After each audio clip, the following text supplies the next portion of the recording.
petite présentation sur l'actualité de Sabela. Donc, on peut revenir d'abord sur les expérimentations ou démonstrations passées. Donc, Sabela D10 dans le Franver, qui reste la seule machine à avoir produit sur le réseau national et machine qui embarque sa conversion par rapport à beaucoup de technologies qui produisent outre-Manche, mais avec des conversions à terre. Donc, on n'est pas tout à fait sur le même référentiel de production. Les suites de l'actualité, c'est toujours cette machine D10 optimisée et redondée qui repart donc en mer Celtique, donc dans le passage du Franver pour cet été.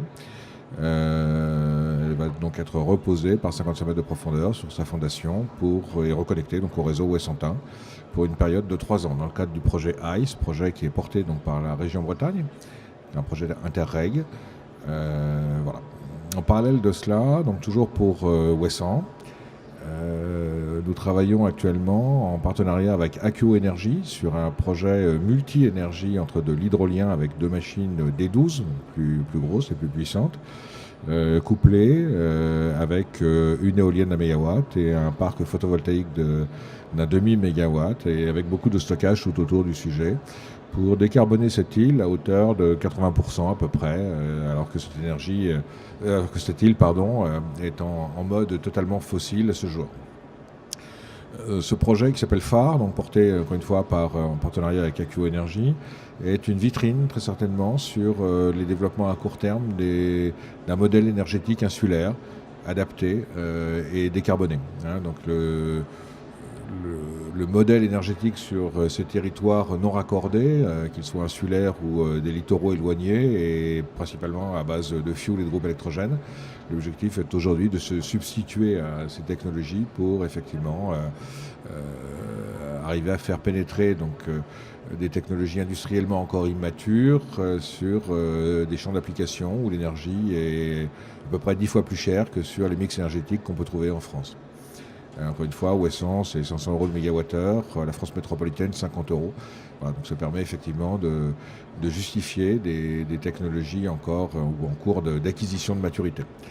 À ce titre-là, Sabela cible vraiment cette niche de marché des zones non interconnectées en France, mais également à l'export. Donc on travaille beaucoup sur l'ASEAN, entre l'Indonésie et les Philippines, et on a un projet aujourd'hui pour l'île de Kapul, donc quelque chose d'un peu similaire à Ouessant. On n'est pas dans la transition énergétique, on est plutôt dans du primo-accès à l'énergie. C'est une île dont un tiers de la population doit être accordée pendant quelques heures par jour.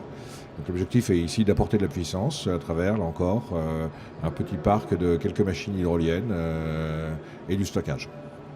Et puis on peut dupliquer ce modèle sur des régions subarctiques dans le Grand Nord canadien, ou bien en Indonésie sur même chose, donc des territoires insulaires, ou encore sur la côte nord australienne où on trouve des communautés aborigènes qui là aussi trouvent une alimentation électrique à partir de fuel et de groupes électrogènes.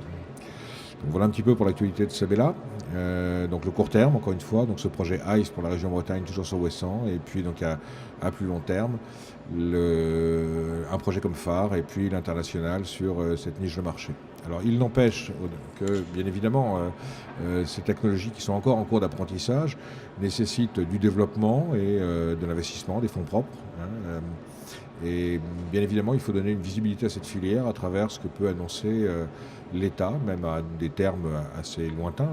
Donc les parcs précommerciaux qu'évoquait Sébastien Lecornu sont à des horizons 2024-2025, mais encore une fois, c'est des signes forts que montre l'État français à cette filière, autant en France et aux industriels français qu'à l'export, là encore, on essaye de faire pénétrer cette technologie. La première des questions est, en France, où en êtes-vous? Que faites-vous?